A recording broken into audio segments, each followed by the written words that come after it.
Good morning students. ഇന്ന് നമ്മൾ basic accounting ക്ലാസ്സിൽ തിയറി ബേസ്ഡ് ആയിട്ടുള്ള ബേസിക് ആയിട്ടുള്ള കാര്യങ്ങൾ തന്നെ കണ്ടിന്യൂ ചെയ്യാണ്. കഴിഞ്ഞ ക്ലാസ്സിൽ നമ്മൾ പ്രിൻസിപ്പിൾസ് ഓഫ് എന്താണ് accounting, there are 3 types of categories or 3 categories of principles, that is accounting postulates, accounting concepts and accounting conventions. ഇതാണ് കഴിഞ്ഞ ക്ലാസ്സിൽ നമ്മൾ ഡിസ്കസ് ചെയ്തത്. എന്നിട്ട് കഴിഞ്ഞ ക്ലാസ്സിൽ അതിൻ്റെ ഏറ്റവും അവസാന ഭാഗം അക്കൗണ്ടിങ് സ്റ്റാൻഡേർഡ്സ് എന്ന് പറഞ്ഞാൽ എന്താണ്, ഇന്ത്യൻ അക്കൗണ്ടിങ് സ്റ്റാൻഡേർഡ് എന്ന് പറഞ്ഞാൽ എന്താണ്, IFRS കൺവേർജ്ഡ് ഇന്ത്യൻ അക്കൗണ്ടിങ് സ്റ്റാൻഡേർഡ്, അതിനൊരു ബ്രീഫായിട്ടുള്ള എക്സ്പ്ലനേഷൻ മാത്രം, വളരെ ചെറുതായിട്ട് കുറച്ച് സമയം കൊണ്ടാണ് നമ്മളത് എന്ത് ചെയ്തിട്ടില്ല, അക്കൗണ്ടിങ് സ്റ്റാൻഡേർഡ് എന്നുള്ള ഭാഗം എടുത്ത് പോയത്. അതിൻ്റെ കാരണം ഒരുപാട് സമയം നമുക്ക് ഈ ടോപ്പിക്കിന് വേണ്ടി ചിലവഴിക്കാനില്ലാത്ത കാരണം കൊണ്ടും കുട്ടികൾ ഓൾറെഡി അടുത്ത ക്ലാസ്സുകളിൽ ബേസിക് ആയിട്ടുള്ള അക്കൗണ്ടിങ് സ്റ്റാൻഡേർഡ്സ് എന്തൊക്കെയാണ്, IFRS സ്റ്റാൻഡേർഡ് എന്തൊക്കെയാണെന്ന് പഠിക്കും എന്നുള്ള കാരണം കൊണ്ടും ജസ്റ്റ് ഒരു ഇൻഫർമേഷൻ എന്നാണ് അതിൻ്റെ ആരംഭം, എന്നാണ് തുടങ്ങി വെച്ചത്, എന്നാണ് മാൻഡേറ്ററി ആക്കിയത്, ഇങ്ങനെയുള്ള വളരെ ബേസിക് ആയിട്ടുള്ള കുറച്ച് കാര്യങ്ങൾ പറഞ്ഞിട്ടാണ് കഴിഞ്ഞ ക്ലാസ്സിൽ നമ്മളത് അവസാനിപ്പിച്ചത്.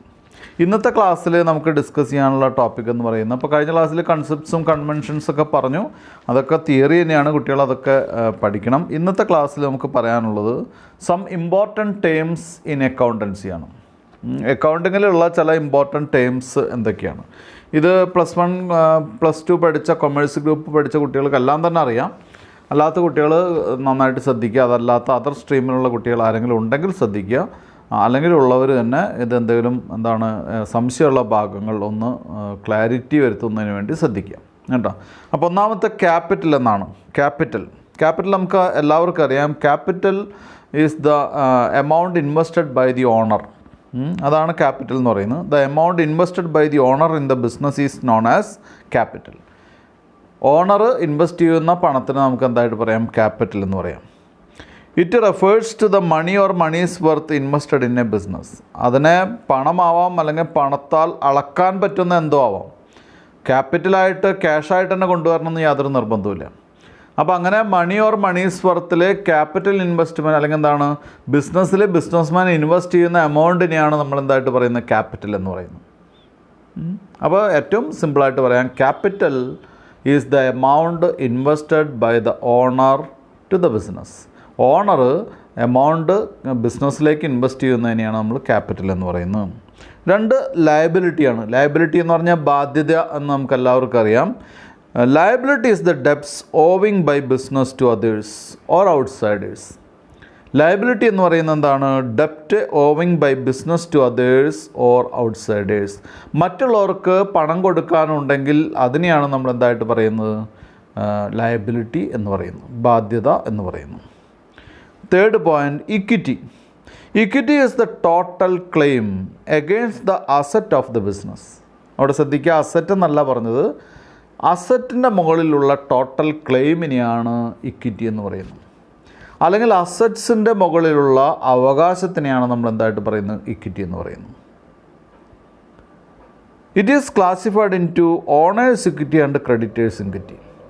ഇങ്ങനെ ക്യാപിറ്റൽ അല്ലെങ്കിൽ അസറ്റിൻ്റെ മുകളിലുള്ള അവകാശത്തിനെ നമുക്ക് 2ആയിട്ട് ഡിവൈഡ് ചെയ്യാം, owners equity and outsiders equity. Owners ഇക്വിറ്റിയെ ക്യാപിറ്റൽ എന്നും, അതുപോലെ തന്നെ ഔട്ട്സൈഡേഴ്സ് ഇക്വിറ്റിയെ ലയബിലിറ്റി എന്നും പറയാം. അപ്പോൾ എന്താ കാര്യം എന്ന് കുട്ടികൾക്ക് മനസ്സിലായിട്ടുണ്ടാവും. ഒരു ഫേമിൻ്റെ അസറ്റിൻ്റെ മുകളിലുള്ള റൈറ്റിനെയാണ് എന്തായിട്ട് പറയുന്നത്, ഇക്വിറ്റി എന്ന് പറയുന്നത്. അത് 2 തരത്തിലുണ്ട്, ഒന്ന് ഓണേഴ്സ് ഇക്വിറ്റിയും മറ്റൊന്ന് ഔട്ട്സൈഡേഴ്സ് ഇക്വിറ്റിയും. ഓണേഴ്സ് ഇക്വിറ്റിനെ നമുക്കറിയാമല്ലോ, എല്ലാവർക്കും അറിയാം, ക്യാപിറ്റൽ എന്ന് പറയും. ഔട്ട്സൈഡേഴ്സ് ഇക്വിറ്റിയെ ലയബിലിറ്റി എന്ന് പറയും. ദെൻ അടുത്ത അസറ്റ്സ് ആണ്. Assets are valuable things or properties owned by a business. മനസ്സിലായല്ലോ, നമ്മുടെ സ്വത്ത് വകകളെയാണ് എന്തായിട്ട് പറയുന്ന അസറ്റ്സ് എന്ന് പറയുന്നത്. അപ്പോൾ ഞാൻ ഒന്നുകൂടി പറയാം, assets means the valuable things or properties owned by a business. ഒരു ബിസിനസ് ഓൺ ചെയ്യുന്ന പ്രോപ്പർട്ടീസിനെയും അതുപോലെ തന്നെ വാല്യുബിൾ തിങ്സിനെയൊക്കെയാണ് നമ്മൾ എന്തായിട്ട് പറയുന്നത്, അസറ്റ്സ് എന്ന് പറയുന്നത്. It also includes the amount due to the business by others. അതായത് മറ്റുള്ളവർ നമുക്ക് തരാനുള്ള, ബിസിനസ്സിലേക്ക് മറ്റുള്ളവർ എന്താണ്, പുറത്തിപ്പോൾ ഡെപ്റ്റേഴ്സ്, കടം വാങ്ങിയിട്ടുള്ള ആളുകൾ, ഡെപ്റ്റേഴ്സ് ഗുഡ്സ് കടമായിട്ട് വാങ്ങിയിട്ടുള്ള ആളുകൾ, ഇവരൊക്കെ നമുക്ക് പൈസ തരാനുണ്ടെങ്കിൽ അതും എന്തിൻ്റെ പട്ടികയിൽപ്പെടുന്നു, അസറ്റ് എന്നുള്ള വിഭാഗത്തിൽപ്പെടുന്നു. In short, assets are the resources owned by the business. ചുരുക്കത്തിൽ റിസോഴ്സസിന് അല്ലെങ്കിൽ എന്താണ്, ബിസിനസ് ഓൺ ചെയ്യുന്ന റിസോഴ്സസിനെയാണ് നമ്മൾ എന്തായിട്ട് പറയുന്നത്, അസറ്റ്സ് എന്ന് പറയുന്നത്. അടുത്ത എക്സ്പെൻസ് ആണ്. എക്സ്പെൻസ് എന്ന് പറഞ്ഞാൽ നമ്മൾ എന്ത് പറയും, ചിലവ് എന്ന് പറയും അല്ലേ. അപ്പോൾ എക്സ്പെൻസ് എന്താണെന്ന് നോക്കാം. Expense is the amount spend on any item by the businessman to acquire benefits out of its. അല്ലേ, നമുക്ക് ബിസിനസ്സിലേക്ക് ബെനിഫിറ്റ് കിട്ടുന്നതിന് വേണ്ടി എന്തൊക്കെ ചിലവാക്കിയോ, എന്തൊക്കെ എക്സ്പെൻഡ് ചെയ്തോ, അതിനൊക്കെ നമുക്ക് എന്തായിട്ട് പറയാം, എക്സ്പെൻസ് എന്ന് പറയാം അല്ലേ. അതിൻ്റെ കോസ്റ്റ് ആണ് എന്താണ്, റവന്യൂ ജനറേറ്റ് ചെയ്യാൻ വേണ്ടി നമ്മൾ എന്തൊക്കെ ചിലവാക്കിയോ, അല്ലെങ്കിൽ എന്താണ്, വരുമാനം ഉണ്ടാക്കാൻ വേണ്ടി നമ്മൾ എന്തൊക്കെ ബിസിനസ്സിന് വേണ്ടി ചിലവാക്കിയോ, അതിനൊക്കെയാണ് എന്തായിട്ട് പറയുന്നത്, എക്സ്പെൻസ് എന്ന് പറയുന്നത്. ഇനി അടുത്തൊരു കാര്യമുണ്ട്, എക്സ്പെൻഡിച്ചർ. സ്വാഭാവികമായിട്ട് എക്സ്പെൻസും എക്സ്പെൻഡിച്ചറും ഒരേ മീനിങ്ങിൽ ഉപയോഗിക്കുന്നവരുണ്ട്, ഏറെക്കുറെ ഒരേ മീനിങ് തന്നെയാണ്. പക്ഷേ കുറച്ച് വേണമെങ്കിൽ എന്താണ്, ഒരു ഫ്രെയിം വർക്ക് ചെയ്തിട്ട് നമ്മൾ പറയുന്നു. Expenditure, money value paid or payable for acquiring an asset or service is called expenditure. അതായത് ഒരു അസറ്റ് ലഭിക്കുന്നതിന് വേണ്ടി അല്ലെങ്കിൽ ഒരു സർവീസ് കിട്ടുന്നതിന് വേണ്ടി ഒരു പീരീഡിൽ, ഒരു അക്കൗണ്ടിങ് പീരീഡിൽ നമ്മൾ ചിലവഴിക്കുന്ന എമൗണ്ടിനെയാണ് എന്തായിട്ട് പറയുന്നത്, എക്സ്പെൻഡിച്ചർ എന്ന് പറയുന്നത്. മനസ്സിലായല്ലോ. Expenditure is the money value paid or payable, അത് പെയ്ഡ് ആവാം പേയബിൾ ആവാം, paid or payable for acquiring an asset or service is called expenditure. ഒരു അസറ്റോ സർവീസോ വാങ്ങുന്നതിന് വേണ്ടി പേ ചെയ്തിട്ടുള്ള അല്ലെങ്കിൽ പേ ചെയ്യേണ്ടുന്ന എമൗണ്ടിൻ്റെ ഒരു ഫിനാൻഷ്യൽ ഇയറിലെ എമൗണ്ടിനെയാണ് എന്തായിട്ട് പറയുന്നത്, എക്സ്പെൻഡിച്ചർ എന്ന് പറയുന്നത്. The next is revenue. Revenue എല്ലാവർക്കും അറിയാം. It is the amount realised or receivable from the sale of goods or services or both. അതായത് നമ്മൾ ബിസിനസ് നടത്തുമ്പോൾ, നമ്മൾ ഗുഡ്സ് സെയിൽ നടത്തുമ്പോൾ, അല്ലെങ്കിൽ നമ്മൾ സർവീസസ് റെൻഡർ ചെയ്യുമ്പോൾ നമുക്ക് റിയലൈസ് ചെയ്യേണ്ട എമൗണ്ടിനെയാണ്, അല്ലെങ്കിൽ റിയലൈസ് ചെയ്ത അല്ലെങ്കിൽ ചെയ്യേണ്ടുന്ന എമൗണ്ടിനെയാണ് റവന്യൂ എന്ന് പറയുന്നത്. It also includes the receipt of rent, commission, discount etcetera. ഇനി ഗുഡ്സ് വിറ്റിട്ട് മാത്രമല്ല, റെൻറ്റ് കിട്ടാം, കമ്മീഷൻ കിട്ടാം, ഡിസ്കൗണ്ട് കിട്ടാം. അപ്പോൾ അവിടെ റവന്യൂ എന്ന് പറയുന്നത് എന്താണ്, ഒരു മോണിറ്ററി മെഷർമെൻ്റ് ആണ്. എവിടെ നിന്ന്, നമ്മുടെ ഗുഡ്സോ സർവീസസൊക്കെ റെൻഡർ ചെയ്ത് കിട്ടുന്ന ഒരു മോണിറ്ററി ബെനിഫിറ്റിനെയാണ് എന്തായിട്ട് പറയുന്നത്, റവന്യൂ എന്ന് പറയുന്നത്. അപ്പോൾ ഞാൻ ഒന്നുകൂടി പറയാം, revenue is the amount realised or realisable from the sale of goods or assets and it also includes the receipt of rent, commission, discount etcetera. ഇനി അടുത്ത income. It is the excess of revenue over expenses. എന്താണ് income എന്ന് പറഞ്ഞാൽ? Income എന്ന് പറഞ്ഞാൽ നമ്മൾ mere വരുമാനം എന്നുള്ള രീതിയിലല്ല ഇവിടെ കാണുന്നത്. Income means it is the excess of revenue over expenditure. അതായത് റവന്യൂവിൽ നിന്ന് എക്സ്പെൻഡിച്ചർ കുറച്ചാലാണ് നമുക്ക് എന്ത് കിട്ടുക, ഇൻകം കിട്ടുക. എന്താ നമ്മുടെ റവന്യൂ എന്ന് പറയുന്നത്? ഗുഡ്സ് വിൽക്കുമ്പോൾ നമുക്ക് കിട്ടുന്ന പണത്തിനെയാണ് റവന്യൂ എന്ന് പറയുന്നത്. ഗുഡ്സ് വിൽക്കുമ്പോൾ നമുക്ക് വരുന്ന വരുമാനത്തിനെയാണ് റവന്യൂ എന്ന് പറയുന്നത്. അതിൽ നിന്ന് നമുക്ക് വേണ്ടി വന്നിട്ടുള്ള അല്ലെങ്കിൽ നമുക്ക് വന്നിട്ടുള്ള എല്ലാ എക്സ്പെൻസസും കുറയ്ക്കുമ്പോൾ നമുക്ക് എന്ത് കിട്ടുന്നു? നമുക്ക് പ്രോഫിറ്റ് കിട്ടുന്നു. ഇവിടെ നമുക്ക് അതിനെന്തായിട്ട് പറയുന്നു? ഇൻകം ലഭിക്കുന്നു അല്ലേ? അവിടെയാണ് നമുക്ക് എന്ത് കിട്ടുന്നത്? It is the income is the excess of revenue over expense എന്ന് പറയുന്നു. അടുത്ത് ഗുഡ്സ് ആണ് അല്ലേ? Goods are those articles which are purchased for resale. എന്താണ്? Goods are those articles which are purchased for resale. ഇതൊരു ട്രേഡിംഗ് ഇൻസ്റ്റിറ്റ്യൂഷനെ പറ്റി പറയുകയാണെങ്കിൽ അങ്ങനെയാണ് വരിക. അല്ലെങ്കിൽ ട്രേഡിംഗ് സ്ഥാപനത്തിലെ ഗുഡ്സിനെ പറ്റി പറയുകയാണെങ്കിൽ എന്താണ്? Goods are the products purchased for resale എന്ന് വേണമെങ്കിൽ പറയാം. ഇനി മാനുഫാക്ചറിങ് കൺസേൺ ആണെങ്കിൽ or for producing the finished products which are meant for sale. അതും അല്ലെങ്കിൽ എന്താണ്? നമ്മളെന്ത് ചെയ്യുക? ഫിനിഷ്ഡ് പ്രോഡക്ട്സ് എന്ത് ചെയ്യുക? പ്രൊഡ്യൂസ് ചെയ്യുക. എന്തിനു വേണ്ടിയിട്ട്? ഫിനിഷ്ഡ് പ്രോഡക്ട്സ് ഉണ്ടാക്കുന്നതിന് വേണ്ടിയിട്ട്, വിൽക്കാൻ വേണ്ടി. മനസ്സിലായല്ലോ? അപ്പോൾ ഗുഡ്സ് എന്ന് പറയുന്നത് എന്താണ്? ഒന്നുകിൽ വിൽക്കാൻ വേണ്ടി, റീസെയിൽ നടത്താൻ വേണ്ടി നമ്മൾ പർച്ചേസ് ചെയ്ത് വെച്ചിരിക്കുന്ന ഐറ്റംസ്, അതല്ലെങ്കിൽ വിൽക്കാൻ വേണ്ടി നമ്മൾ ഉണ്ടാക്കുന്ന ഐറ്റംസ്. രണ്ടിനെ നമുക്ക് എന്തായിട്ട് പറയാം? ഗുഡ്സ് എന്ന് പറയാം. ദെൻ അടുത്തത് പർച്ചേസ് പർച്ചേസ് എന്താണെന്ന് എല്ലാവർക്കും അറിയാം അല്ലേ? വിൽക്കാൻ വേണ്ടി വാങ്ങുന്നതിനെയാണ് പർച്ചേസ് എന്ന് പറയുന്നത് അല്ലേ? It refers to purchase of goods in which business deals in for cash or on credit basis. അതായത് പൈസ കൊടുത്തിട്ടോ അല്ലെങ്കിൽ ക്രെഡിറ്റ് ബേസിസോ ആയി നമ്മൾ വിൽക്കാൻ വേണ്ടി വാങ്ങുന്നതിനെയാണ് അല്ലെങ്കിൽ ഗുഡ്സ് പർച്ചേസ് ചെയ്യുന്നതിനെയാണ് എന്തായിട്ട് പറയുന്നത്? പർച്ചേസ് എന്ന് പറയുന്നത്. ദെൻ ഇവിടെ ബിസിനസ് ഡീൽ എന്നാണ് പറഞ്ഞിട്ടുള്ളത്, വിൽക്കാൻ വേണ്ടി എന്നുള്ള പോയിൻ്റ് ഇവിടെ പറഞ്ഞിട്ടില്ല, ശ്രദ്ധിക്കാം. അടുത്ത sales. Sales refers to sale of goods in which business deals in for cash on credit or on credit. അതായത് പൈസയ്ക്കോ അല്ലെങ്കിൽ ക്രെഡിറ്റ് ആയിട്ടോ ഗുഡ്സ് വിൽക്കുന്നതിനെയാണ് എന്തായിട്ട് പറയുന്നത്? സെയിൽസ് എന്ന് പറയുന്നത്. ഇനി ടേൺ ഓവർ അല്ലേ? സാധാരണ രീതിയിൽ ടേൺ ഓവർ എന്ന് പറഞ്ഞാൽ നമ്മൾ എടുക്കുക സെയിൽസ് എന്നുള്ള പേരിൽ തന്നെയാണ് എടുക്കുക. പക്ഷേ അതിനെ കുറച്ചുകൂടി നേരത്തെ പറഞ്ഞ പോലെ ഫ്രെയിം വർക്കിലേക്ക് കൊണ്ടുവരികയാണ്, ഒരു പീരീഡിലേക്ക് കൊണ്ടുവരികയാണ്. Turnover refers to sale in relation to any specific period. മനസ്സിലായല്ലോ? Turnover refers to sale in relation to any specific period. ഒരു പ്രത്യേക പീരീഡിലേക്ക് ഉള്ള അല്ലെങ്കിൽ പീരീഡിലുള്ള മുഴുവൻ സെയിലിനെയും കൂടി നമുക്ക് എന്തായിട്ട് പറയാം? ടേൺ ഓവർ എന്ന് പറയാം. ഫോർ എക്സാമ്പിൾ 2019-20 നമുക്ക് 20 കോടി രൂപയുടെ ടേൺ ഓവർ ഉണ്ട്. അതിൻ്റെ അർത്ഥം എന്താ? 2019-20 എന്ന് പറഞ്ഞാൽ 2019 ഏപ്രിൽ 1-ാം തീയതി മുതൽ 2020 മാർച്ച് 30-ാം തീയതി വരെ. അതാണ് ഒരു ഫിനാൻഷ്യൽ ഇയർ. നമുക്കെല്ലാവർക്കും അറിയാലോ, ഏപ്രിൽ 1 മുതൽ മാർച്ച് 31 വരെയാണ് നമുക്ക് എന്ത് വരുന്നത്? ഫിനാൻഷ്യൽ ഇയർ വരുന്നത്. അപ്പം 1 ഏപ്രിൽ 2019 ടു 31 മാർച്ച് 2020 എന്നുള്ള പീരീഡിൽ നമുക്ക് 20 lakhs അല്ലെങ്കിൽ 20 crores നമുക്ക് എന്ത് വന്നു? ബിസിനസ് ഉണ്ടായി, സെയിൽസ് ഉണ്ടായി. അതാണ് നമ്മുടെ ടേൺ ഓവർ. മനസ്സിലായാലോ? അപ്പോൾ ഒരു പ്രത്യേക ഒരു പർട്ടിക്കുലർ പീരീഡിലേക്കുള്ള അല്ലെങ്കിൽ പീരീഡിലുള്ള സെയിൽസിന് നമുക്ക് എന്തായിട്ട് പറയാം? ടേൺ ഓവർ എന്ന് പറയാം. അടുത്ത സ്റ്റോക്കാണ് അല്ലേ?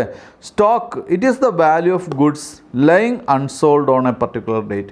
ഒരു പ്രത്യേക ഡേറ്റിൽ വിൽക്കാതെ മാറ്റി അല്ലെങ്കിൽ എന്താണ് വിൽക്കാതെ ഇരിക്കുന്ന ഗുഡ്സിനെ അല്ലേ? വിൽക്കാതെ ബാക്കിയുള്ള ഗുഡ്സിനെ നമുക്ക് എന്തായിട്ട് പറയാം? സ്റ്റോക്ക് എന്ന് പറയാം. അതുകൊണ്ടാണ് നമ്മൾ ഓപ്പണിംഗ് സ്റ്റോക്ക്, ക്ലോസിംഗ് സ്റ്റോക്ക് എന്നൊക്കെ പറയുന്നത് അല്ലേ?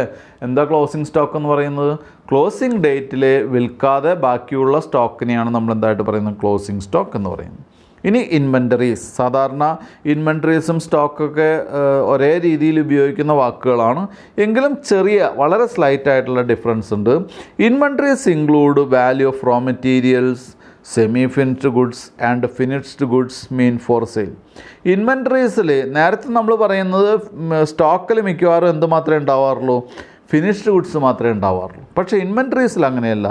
ഇൻവെൻ്ററീസിൽ എന്താണ്? വാല്യൂ ഓഫ് റോ മെറ്റീരിയൽസ് ഉണ്ടാവും. അതായത് സാധാരണ എന്താണ് പ്രൊഡക്ഷൻ യൂണിറ്റുകളിലൊക്കെ നമ്മൾ ഉപയോഗിക്കുന്ന വാക്ക് ഇൻവെൻ്ററീസ് ആയിരിക്കും.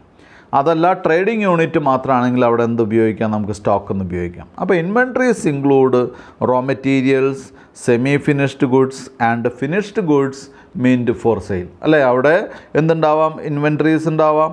ഇതെന്താണ്? റോ മെറ്റീരിയൽസ് ഉണ്ടാവാം, സെമി ഫിനിഷ്ഡ് ഗുഡ്സ് ഉണ്ടായിരിക്കാം, ഫിനിഷ്ഡ് ഗുഡ്സ് ഉണ്ടായിരിക്കാം അല്ലേ? എന്താ raw materials? Raw materials is the materials used to produce a product അല്ലേ? ഒരു പ്രൊഡക്റ്റ് ഉണ്ടാക്കാൻ വേണ്ടി ഉപയോഗിക്കുന്ന മെറ്റീരിയൽസിനാണ് റോ മെറ്റീരിയൽസ് എന്ന് പറയുന്നത്. രണ്ട് സെമി ഫിനിഷ്ഡ് ഗുഡ്സ്. എന്താ സെമി ഫിനിഷ്ഡ് ഗുഡ്സ് എന്ന് പറഞ്ഞാൽ? റോ മെറ്റീരിയൽസും അല്ല ഫിനിഷ്ഡ് ഗുഡ്സും അല്ലാത്ത in between the raw materials and finished goods പ്രോഡക്റ്റിന് നമുക്ക് എന്തായിട്ട് പറയാം? സെമി ഫിനിഷ്ഡ് ഗുഡ്സ് എന്ന് പറയാം. ആൻഡ് ലാസ്റ്റ് എന്താണ്? Finished goods. ഫിനിഷ്ഡ് ഗുഡ്സ് എന്ന് പറഞ്ഞാൽ എന്താണ്? എല്ലാ വർക്കും കഴിഞ്ഞ് വിൽക്കാൻ വേണ്ടി മാറ്റി വെച്ചിട്ടുള്ള ഗുഡ്സിനെയാണ് നമ്മൾ ഫിനിഷ്ഡ് ഗുഡ്സ് എന്ന് പറയുന്നത്. അപ്പോൾ അത് മനസ്സിലായിട്ടുണ്ടാവും എന്ന് വിചാരിക്കുന്നു. ഡെപ്റ്റേഴ്സ്. ഡെപ്റ്റേഴ്സ് എന്ന് പറഞ്ഞാൽ എന്താണ്? നമ്മൾ കടമായി ഐറ്റംസ് അല്ലെങ്കിൽ ഗുഡ്സ് വിൽക്കുമ്പോൾ നമുക്ക് എന്താണ്? കടം തരാനുള്ള ആളുകളെയാണ് നമ്മൾ എന്തായിട്ട് പറയുന്നത്? ഡെപ്റ്റേഴ്സ് എന്ന് പറയുന്നത്. നമുക്കിവിടെ നോക്കാം എന്താണെന്നുള്ളത്. Debtors are those person who owe money to the business. വളരെ സിമ്പിളായിട്ട് പറഞ്ഞിരിക്കുന്നു. ബിസിനസ്സിലേക്ക് പണം തരാനുള്ളവരെ നമുക്ക് എന്തായിട്ട് പറയാം? ഡെപ്റ്റേഴ്സ് എന്ന് പറയാം. ബിസിനസ്സിലേക്ക് പണം തരാനുള്ള ആളുകളെ നമുക്ക് ഡെപ്റ്റേഴ്സ് എന്ന് പറയാം അല്ലേ? Trade debtors are those person who owe money on account of goods sold on credit. Trade debtors എന്ന് പറഞ്ഞു കഴിഞ്ഞാൽ നമ്മൾ കടം കൊടുത്ത എമൗണ്ട് തരാനുള്ളവരെയാണ് നമ്മൾ എന്തായിട്ട് പറയുന്നത്? ട്രേഡ് ഡെപ്റ്റേഴ്സ് എന്ന് പറയുന്നത്. ദെൻ അടുത്ത് ക്രെഡിറ്റേഴ്സ് ആണ്. Creditors are those person to whom the business owes money അതായത് ക്രെഡിറ്റേഴ്സ് എന്ന് പറയുന്നത് എന്താണ്, ആരൊക്കെയാണ് നമ്മൾ കൊടുക്കാനുള്ള, അതായത് ബിസിനസ് പണം കൊടുക്കാനുള്ള ആളുകൾ ആരൊക്കെയാണോ അവരെയാണ് എന്തായിട്ട് പറയുന്നത് ക്രെഡിറ്റേഴ്സ് എന്ന് പറയുന്നത്. ഞാനൊന്നുകൂടി പറയാം. Creditors are those persons to whom the business owes money. അല്ലേ, ബിസിനസ് പണം കൊടുക്കാനുള്ള ആളുകളെയാണ് നമ്മൾ ക്രെഡിറ്റേഴ്സ് എന്ന് പറയുന്നത്. അപ്പോൾ ട്രേഡ് ക്രെഡിറ്റേഴ്സ് ആരായിരിക്കും, ഇങ്ങനെ എക്സ്പ്ലെയിൻ ചെയ്യേണ്ട ആവശ്യമില്ല കേട്ടോ, അത് മാത്രം നമ്മൾ മനസ്സിലാക്കിയാൽ മതി. എങ്കിലും ഞാനൊന്ന് ഒരു പോയിൻ്റ് കൂടി കടത്തി പറയുന്നു എന്നേ ഉള്ളൂ. Trade creditors are those who supply goods to the business on credit basis. അപ്പോൾ ട്രേഡ് ക്രെഡിറ്റേഴ്സ് എന്ന് പറയുന്നത് കടമായി ഗുഡ്സ് സപ്ലൈ ചെയ്യുന്ന ആളുകൾക്ക് കൊടുക്കാനുള്ള ക്യാഷിനെയാണ് ട്രേഡ് ക്രെഡിറ്റേഴ്സ് എന്ന് പറയുന്നത്. അടുത്തത് drawings. Drawings is the amount of cash or goods withdrawn by the proprietor from business for his personal use. അല്ലേ, ഡ്രോയിങ്സ് എന്ന് പറഞ്ഞാൽ ബിസിനസ്സിൽ നിന്ന് ഓണർ എന്ന് പറയുന്നത് ശ്രദ്ധിക്കുക, ഓണർ ക്യാഷ് ആയിട്ടോ അല്ലെങ്കിൽ എന്താണ് പ്രോഡക്ട്സ് ആയിട്ടോ ഗുഡ്സ് ആയിട്ടോ വിഡ്രോ ചെയ്യുകയാണെങ്കിൽ അദ്ദേഹത്തിൻ്റെ സ്വന്തം ആവശ്യത്തിന് ഫോർ പേഴ്സണൽ യൂസ്, അല്ലേ, സ്വന്തം ആവശ്യത്തിന് വിഡ്രോ ചെയ്യുകയാണെങ്കിൽ അതിനെയാണ് എന്തായിട്ട് പറയുന്നത് ഡ്രോയിങ്സ് എന്ന് പറയുന്നത്. മനസ്സിലായാലോ? അപ്പോൾ ഒരു കട നടത്തുന്ന ഒരാൾ അല്ലെങ്കിൽ ഒരു ബിസിനസ് നടത്തുന്ന ഒരാൾ ആ ബിസിനസ്സിൽ നിന്ന് സ്വന്തം ആവശ്യത്തിന് വേണ്ടി പണമോ ഗുഡ്സോ എടുക്കുകയാണെങ്കിൽ അതിനെ എന്തായിട്ട് പറയും ഡ്രോയിങ്സ് എന്ന് പറയും. അല്ലേ, എല്ലാത്തിനും നമുക്കറിയാലോ ബിസിനസ്മാനും ബിസിനസ്സും രണ്ടായിട്ട് കാണുന്ന സിസ്റ്റമാണ് നമ്മൾ ഫോളോ ചെയ്യുന്നത്. അതാണ് എന്താണ് സെപ്പറേറ്റ് എൻറ്റിറ്റി കൺസെപ്റ്റ് എന്ന് പറയുന്നത്. അപ്പോൾ അതുകൊണ്ട് സെപ്പറേറ്റ് എൻറ്റിറ്റി പോസ്റ്റുലേറ്റ് എന്ന് പറയുന്നത്. അതുകൊണ്ട് ബിസിനസ്സിൽ നിന്ന് എന്താണ് ക്യാഷോ ഗുഡ്സോ വിഡ്രോ ചെയ്യുകയാണ്, പിൻവലിക്കുകയാണെങ്കിൽ ഫോർ പേഴ്സണൽ യൂസിന് വേണ്ടി പിൻവലിക്കുകയാണെങ്കിൽ അതിനെയാണ് എന്തായിട്ട് പറയുന്നത് ഡ്രോയിങ്സ് എന്ന് പറയുന്നത്. ഇനി അക്കൗണ്ടാണ്. Account is a summary of various business transactions relating to a particular person, asset, expense or income for a given period. അപ്പോൾ അക്കൗണ്ടിന് കൊടുത്തിട്ടുള്ള ഡെഫിനേഷൻ അല്ലെങ്കിൽ എക്സ്പ്ലനേഷൻ കുട്ടികൾ പ്രത്യേകം ശ്രദ്ധിക്കണം. അക്കൗണ്ട് എന്ന് പറയുന്നത് എന്താണ്, അതൊരു സമ്മറിയാണ് വേരിയസ് ബിസിനസ് ട്രാൻസാക്ഷൻ്റെ. അല്ലേ, account is the summary of various business transactions relating to a particular person. ഒരു പ്രത്യേക വ്യക്തിയായിട്ട് ബന്ധപ്പെട്ടതായിരിക്കാം, അല്ലെങ്കിൽ എന്താണ് അസറ്റായിട്ട് ബന്ധപ്പെട്ടതായിരിക്കാം, അതല്ലെങ്കിൽ എക്സ്പെൻസായിട്ട് ബന്ധപ്പെട്ടതായിരിക്കാം, അല്ലെങ്കിൽ ഇൻകമായിട്ട് ബന്ധപ്പെട്ടതായിരിക്കാം. എന്താണ് ഫോർ എ ഗിവൺ പീരീഡ്. അപ്പോൾ അക്കൗണ്ട് എന്ന് പറഞ്ഞാൽ നമുക്ക് എന്തായിട്ട് പറയാം, ഒരു പ്രത്യേക പീരീഡിലേക്ക് എന്താണ് ചില വ്യക്തികളുമായിട്ട് ബന്ധപ്പെട്ടതോ അസറ്റായിട്ട് ബന്ധപ്പെട്ടതോ എക്സ്പെൻസായിട്ട് ബന്ധപ്പെട്ടതോ ഇൻകമായിട്ട് ബന്ധപ്പെട്ടതോ മറ്റ് ഐറ്റംസ് വരാം, ബിസിനസ്സുമായിട്ടും ബന്ധപ്പെട്ട മറ്റ് ഐറ്റംസൊക്കെ ഇതിൽ വരാം, ഒക്കെ ആയിട്ട് ബന്ധപ്പെട്ടതായിട്ടുള്ള എന്താണ് സമ്മറൈസ്ഡ് ഇൻഫർമേഷനെയാണ് നമ്മൾ എന്തായിട്ട് പറയുന്നത് ഈ അക്കൗണ്ട് എന്ന് പറയുന്നത്. ഇപ്പോൾ ഫോർ എക്സാമ്പിൾ റെൻ്റ് അക്കൗണ്ടിൽ ഉണ്ടായിരിക്കുക എന്താണ്, ഒരു കൊല്ലം കൊടുത്തിട്ടുള്ള റെൻ്റാണ് ഒരു വർഷത്തെ അക്കൗണ്ടിലുണ്ടായിരിക്കുക. അല്ലേ, ഒരു കൊല്ലം നമ്മൾ 12 മാസത്തെ റെൻറ്റ് കൊടുത്തെങ്കിൽ 12 മാസത്തെ റെൻറ്റിൻ്റെ ഇൻഫർമേഷൻ അതിലുണ്ടാവും. അല്ലേ, സാലറി കൊടുത്താൽ എന്താ ഉണ്ടാവുക, അക്കൗണ്ടിൽ എന്താ ഉണ്ടാവുക, ഓരോ മാസവും കൊടുക്കുന്ന സാലറി കൃത്യമായിട്ട് സാലറി അക്കൗണ്ട്. അപ്പോൾ summarised information related to persons or assets or expenses or incomes for a given period of time. ഇത് റെക്കോർഡ് ചെയ്യുന്ന എന്താണ് സ്ഥലത്തിനെയാണ് നമ്മൾ എന്തായിട്ട് പറയുന്നത്, റെക്കോർഡ് ചെയ്യുന്നതിനെയാണ് എന്തായിട്ട് പറയുന്നത് അക്കൗണ്ട് എന്ന് പറയുന്നത്. അതിൻ്റെ സമ്മറിയാണ് നമ്മൾ അക്കൗണ്ട് എന്ന് പറയുന്നത്. ദെൻ നെക്സ്റ്റ് നമുക്ക് പഠിക്കാനുള്ള ബിസിനസ് ട്രാൻസാക്ഷൻ ആണ്. Transaction is an event which involves transfer of money or money's worth between the business and outsiders including the owner. അപ്പോൾ ട്രാൻസാക്ഷൻ എന്താണ് നമുക്ക് ആദ്യം നോക്കാം. അല്ലേ, ട്രാൻസാക്ഷൻ എന്ന് പറയുന്നത് എന്താണ്, ട്രാൻസാക്ഷൻ ഈസ് ആൻ ഇവൻറ്റ് അല്ലെങ്കിൽ എന്താണ് event which involves transfer of money. അല്ലേ, പണം കൈമാറ്റം ചെയ്യപ്പെടാം. ഓർ മണീസ് വർത്ത്, പണത്തിൽ അളക്കാൻ പറ്റുന്ന ഏതെങ്കിലും ഗുഡ്സോ സർവീസസോ ട്രാൻസ്ഫർ ചെയ്യാൻ പറ്റും. Between the business and outsiders, അത് ആരുമായിട്ട് എന്താണ് ബിസിനസ്സും മറ്റുള്ളവരായിട്ട് നടക്കുന്ന എന്താണ് പണമോ അല്ലെങ്കിൽ പണത്തിൽ മെഷർ ചെയ്യാൻ പറ്റുന്ന ഗുഡ്സോ സർവീസസോ ഇങ്ങനെയുള്ള ഇടപാടുകൾ ആരൊക്കെയായിട്ട് പുറത്തുള്ളവരായിട്ടോ ഓണേഴ്സോ ആയിട്ടൊക്കെ നടത്തുന്ന ഇടപാടുകളെയാണ് എന്തായിട്ട് പറയുന്നത് ട്രാൻസാക്ഷൻ എന്ന് പറയുന്നത്. അപ്പോൾ അതവിടെ ട്രാൻസാക്ഷൻ എന്ന് പറയുന്നത്, ഇപ്പോൾ ബിസിനസ് ട്രാൻസാക്ഷൻ എന്ന് പറഞ്ഞാൽ എന്താണ്, നമ്മളെന്ത് ചെയ്യുക ബിസിനസ്സിൽ എന്താണ് പണം കൊണ്ടോ അല്ലെങ്കിൽ പണമോ, പണം കൊണ്ട് അളക്കാവുന്നോ അല്ലെങ്കിൽ പണമോ, അങ്ങോട്ടും ഇങ്ങോട്ടും അല്ലെങ്കിൽ എന്താണ് ബിസിനസ്സും വേറൊരു തേർഡ് പാർട്ടിയും തമ്മിലുള്ള അല്ലെങ്കിൽ ഫസ്റ്റ് പാർട്ടി ആയിട്ടുള്ള എന്താണ് ഓണറും തമ്മിലുള്ള ട്രാൻസാക്ഷനെയാണ് നമുക്ക് എന്തായിട്ട് പറയാൻ പറ്റുന്നത്, ബിസിനസ് ട്രാൻസാക്ഷൻ എന്ന് പറയാൻ പറ്റുന്നത്. അടുത്തത് ടൈപ്സ് ഓഫ് ട്രാൻസാക്ഷൻസ് ആണ്. ടൈപ്സ് ഓഫ് ട്രാൻസാക്ഷനിൽ there are mainly 3 types of transactions. First transaction, cash transaction. ഞാൻ പറയാതെ തന്നെ കുട്ടികൾക്കറിയാം എന്താണ് ക്യാഷ് ട്രാൻസാക്ഷൻ എന്താണെന്ന് അറിയാം അല്ലേ. A cash transaction is a transaction which involves immediate payment or receipt of cash. മനസ്സിലായല്ലോ. A cash transaction is a transaction which involves immediate payment or receipt of cash എന്നാണ് പറഞ്ഞിട്ടുള്ളത്. അതായത് ആ ട്രാൻസാക്ഷൻ, അതായത് ഒരു ഗുഡ്സ് പർച്ചേസ് ചെയ്യുകയാണെങ്കിൽ അല്ലെങ്കിൽ sale നടത്തുകയാണെങ്കിൽ അപ്പോൾ തന്നെ ക്യാഷ് ട്രാൻസാക്ഷൻ കൂടി നടക്കുന്നുണ്ടെങ്കിൽ അതിനെ നമുക്ക് എന്തായിട്ട് പറയാം, ക്യാഷ് ട്രാൻസാക്ഷൻ എന്ന് പറയാം. B point, credit transaction. അതെന്താണെന്ന് നോക്കാം. In a credit transaction there is no immediate payment or receipt of cash. അതായത് ക്രെഡിറ്റ് ട്രാൻസാക്ഷനിൽ ബിസിനസ് ട്രാൻസാക്ഷൻ നടന്നാൽ അപ്പോൾ തന്നെ ക്യാഷ് പേ ചെയ്യുകയോ റിസീവ് ചെയ്യുകയോ ചെയ്യുന്നൊരു സംവിധാനം ഇല്ല. അപ്പോൾ ക്യാഷ് ഇല്ലാതെ നടക്കുന്ന ട്രാൻസാക്ഷനാണ് എന്തായിട്ട് പറയുന്നത്, കടമായിട്ട് ഗുഡ്സ് വിൽക്കുകയോ വാങ്ങുകയോ വരുന്ന സമയത്താണ് നമുക്ക് എന്തായിട്ട് പറയുന്നത്, ക്രെഡിറ്റ് ട്രാൻസാക്ഷൻ എന്ന് പറയുന്നത്. ഇനി അടുത്ത് നോൺ ക്യാഷ് ട്രാൻസാക്ഷൻസ്. മനസ്സിലായല്ലോ. This transaction does not involve any payment or receipt of cash either immediately or at a later date. ഇതിൽ നോൺ ക്യാഷ് ട്രാൻസാക്ഷൻ എന്ന് പറയുന്നത് എന്താണ്, ഒരു ക്യാഷ് ട്രാൻസാക്ഷനും ഇൻവോൾവ് ചെയ്യാത്ത ടൈപ്പ് ഓഫ് ട്രാൻസാക്ഷനാണ്.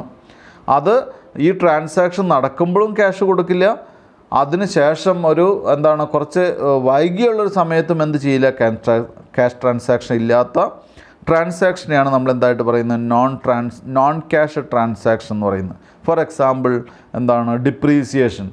ഡിപ്രീസിയേഷൻ എന്ന് പറയുന്ന ഒരു ട്രാൻസാക്ഷൻ ആണെന്ന് വെച്ച് കഴിഞ്ഞാൽ അല്ല, പക്ഷേ ഒരു എൻട്രി ആണത്. അതായത് നമ്മൾ വാങ്ങിയിട്ടുള്ള മെഷീനറിക്ക് തേയ്മാനം വരും എല്ലാ വർഷവും. ആ തേയ്മാനം വരുന്നത് ബിസിനസ്സിൻ്റെ കൺസെപ്റ്റ് അനുസരിച്ച് നമ്മൾ എന്ത് ചെയ്യുന്നു, ബിസിനസ്സിൻ്റെ ഒരു എക്സ്പെൻസ് ആയിട്ട് റൈറ്റ് ഓഫ് ചെയ്യുന്നു അല്ലേ. അവിടെ നോൺ ക്യാഷ് ആണ്, അവിടെ ക്യാഷ് ഒന്നും വരുന്നില്ല, ക്യാഷ് ട്രാൻസാക്ഷൻ ഇല്ല. അതുപോലെ return of goods. Return of goods എന്ന് പറയുന്നത് എന്തെങ്കിലും ഡാമേജ് ഉള്ള ഗുഡ്സ് നമ്മൾ റിട്ടേൺ ചെയ്യുന്നു. ആ റിട്ടേൺ ചെയ്ത് കഴിഞ്ഞാൽ അവരെന്ത് ചെയ്യും, ആ ഗുഡ്സ് അവർ റിസീവ് ചെയ്ത് തിരിച്ചെന്ത് ചെയ്യും, സപ്ലയേഴ്സ് എന്ത് ചെയ്യും, ഫ്രഷ് ആയിട്ടുള്ള നല്ല ഗുഡ്സ് എന്ത് ചെയ്യുന്നു, തിരിച്ചു തരുന്നു കേട്ടോ, അത് റീപ്ലേസ് ചെയ്യുന്നു. അത്തരം കാര്യങ്ങളെയാണ്. അപ്പോൾ 3 ടൈപ്പ് ട്രാൻസാക്ഷൻസ് ആണുള്ളത്. അടുത്ത ഹെഡിങ് എന്ന് പറയുന്നത് identification of cash transaction and or credit transaction ആണ്. എങ്ങനെയാണ് ക്യാഷ് ട്രാൻസാക്ഷനും അതുപോലെ തന്നെ ക്രെഡിറ്റ് ട്രാൻസാക്ഷനും നമ്മൾ ഐഡൻറ്റിഫൈ ചെയ്യുക, അല്ലെങ്കിൽ കുറച്ചുകൂടി വ്യക്തമായിട്ട് പറഞ്ഞു കഴിഞ്ഞാൽ ഒരു ട്രാൻസാക്ഷൻ ക്യാഷ് ട്രാൻസാക്ഷനാണോ ക്രെഡിറ്റ് ട്രാൻസാക്ഷനാണോ എന്ന് എങ്ങനെ മനസ്സിലാക്കും. പ്രത്യേകിച്ചും ഫ്രഷേഴ്സ് ആയിട്ടുള്ള കുട്ടികൾ ശ്രദ്ധിക്കുക. എങ്ങനെയാണ് ഇപ്പോൾ ഇവിടെ നിന്നാണ് നമുക്ക് ശരിക്കും പറഞ്ഞാൽ അക്കൗണ്ടിങ്ങിൻ്റെ ഒരു ആരംഭം എന്ന് പറയുന്നത്, പ്രോബ്ലത്തിലേക്കൊക്കെ കടക്കാനുള്ള ആദ്യ ചവിട്ടുപടി എന്ന് പറയുന്നത് നമ്മൾ ഇവിടെ നിന്നാണ് തുടങ്ങുന്നത്. ഇതുവരെ നമ്മൾ പറഞ്ഞതൊക്കെ എന്താണ്, ബിസിനസ്സിൻ്റെ ടേംസും കാര്യങ്ങളൊക്കെയാണ്, അക്കൗണ്ടിങ്ങിൻ്റെ കണ്ടീഷൻസാണ്. അതേസമയം ഇന്ന് പറഞ്ഞിട്ടുള്ള ഇപ്പോൾ ഫോർ എക്സാമ്പിൾ എന്താണ്, ടേംസ് ഓഫ് അക്കൗണ്ടിങ് അല്ലെങ്കിൽ ടേംസ് ഓഫ് എന്താണ് ബിസിനസ് അല്ലെങ്കിൽ ടേംസ് യൂസ്ഡ് ഇൻ അക്കൗണ്ടൻസി എന്നൊക്കെ പറഞ്ഞ് നമ്മൾ ക്യാപിറ്റൽ, ലയബിലിറ്റി, ഈക്വിറ്റി, അസറ്റ്സ് എന്ന് പറഞ്ഞ കാര്യങ്ങളൊക്കെ പറഞ്ഞു അല്ലേ. ഇതൊക്കെ കുട്ടികൾ കേട്ടിട്ടുണ്ടായിരിക്കാം, ഫ്രഷായിട്ട് വരുന്ന കുട്ടികൾ തന്നെ ചിലപ്പോൾ കേട്ടിട്ടുണ്ടായിരിക്കാം. പക്ഷേ എന്താണ് അക്കൗണ്ടൻസിയിൽ അതിൻ്റെ മീനിങ് എന്നുള്ളത് അറിഞ്ഞാൽ മാത്രമേ നമുക്ക് പ്രാരംഭമായിട്ട് ഇത് തുടങ്ങാൻ സാധിക്കുള്ളൂ. എന്താണ് ഇപ്പോൾ അതിൻ്റെ അടുത്തൊരു സ്റ്റെപ്പ് തന്നെയാണ്, അക്കൗണ്ടൻസിയിലേക്ക് കടക്കുന്നതിന് മുൻപുള്ള ഫസ്റ്റ് സ്റ്റെപ്പ് തന്നെയാണ് ഒരു ട്രാൻസാക്ഷൻ ക്രെഡിറ്റ് ട്രാൻസാക്ഷൻ ആണോ ക്യാഷ് ട്രാൻസാക്ഷൻ ആണോ എന്ന് എങ്ങനെ അറിയും. അതിന് ചില റൂൾസ് ആൻഡ് റെഗുലേഷൻസ് ഉണ്ട് എവിടെ, നമ്മുടെ അക്കൗണ്ടിങ്ങിൽ. എന്തൊക്കെയാണെന്ന് നോക്കാം നമുക്ക്. എന്താണ് അതിൻ്റെ കണ്ടീഷൻ നോക്കാം. When the name of a person or party is given in the transaction and nothing is mentioned about cash, then it should be treated as a credit transaction. അതായത് ഒരു ട്രാൻസാക്ഷനിൽ ഒരു വ്യക്തിയുടെയോ അല്ലെങ്കിൽ പാർട്ടിയുടെയോ പേര് പറഞ്ഞിട്ടുണ്ടെങ്കിൽ ഇനി പറയുന്നത് എന്താണ്? Then nothing will be informed in the case of, അല്ലെങ്കിൽ എന്താണ്, നോട്ടീസ് അല്ലെങ്കിൽ noted in the case of cash എന്നുകൂടി പറഞ്ഞിട്ടുണ്ട്.